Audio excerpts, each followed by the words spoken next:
regarding those toxicities like the ICANS and the CRS, is there a difference in how you treat patients? For example, if a patient might experience those side effects, are they hospitalized for that type of treatment initially, or are all of these new treatments done on an outpatient basis?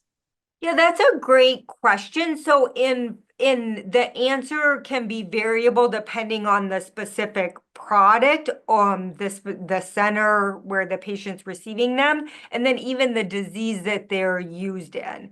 So let's just talk about bispecific antibodies to start. So the first bispecific antibody that was approved in follicular lymphoma was mosunetuzumab.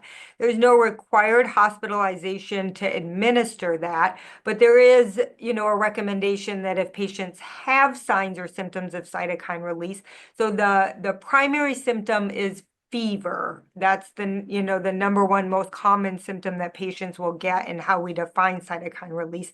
But patients can also have hypoxia or a drop in the oxygen, or hypotension and a drop in their blood pressure. So if they have these, it's generally recommended that they're admitted for a period of observation to ensure that those toxicities don't worsen or escalate, and that they're treated if they do, which treatment can include ruling out other causes. Some patients may need antibiotics if they have low blood counts and a fever. Some people will need fluids and oxygen. Then sometimes we use steroids like dexamethasone or even cytokine blockers to help manage those side effects, particularly if they're what we call higher grade or more significant. The second bispecific antibody, epcoritamab, that was previously approved in diffuse large B-cell lymphoma, and there was a recommended hospitalization with a step-up dosing for that. However, in follicular lymphoma, when they studied that, they gave an extra dose. So part of trying to prevent the cytokine release is giving a lower dose and then increasing the dose each week until you reach the maximum dose. So they added an extra kind of intermediate dosing in the follicular dosing, and showed that that made a lower risk of a lower number of patients had cytokine release, and that the majority of them had the lowest grade cytokine release. So in follicular lymphoma, it's actually with that increased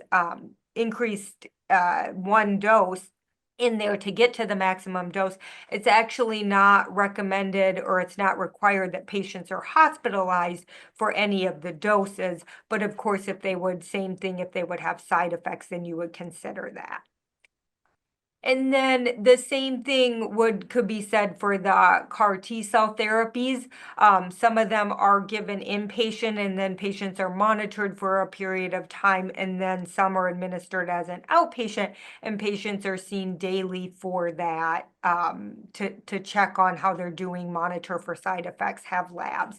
And sometimes it just depends on the center administering the therapy, how they have a setup for patients to be monitored.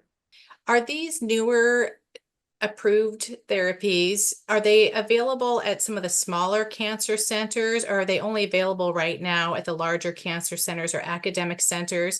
And then my second question is, are they limited duration therapies, or but bispecific antibodies, does that just continue until disease progression? Yeah, those are great questions. So in general, if you look at the combination of the obinutuzumab and zanubrutinib, that should be able to be administered anywhere. The therapy for the oral therapy is continued until progression. If you look at the bispecific antibodies, there's both. There's a time-limited therapy, and then there's one continued until progression. I think in general, we've seen that initially these have been used at larger treatment centers, but now that they've been approved for a while, we have seen a lot of these being used at smaller cancer centers and in the community centers. Sometimes patients may receive their initial dosing at a larger center and then transition to a local center. But I think, like I said, now, especially the one that's been approved for a while, we're seeing that it can be started at many places.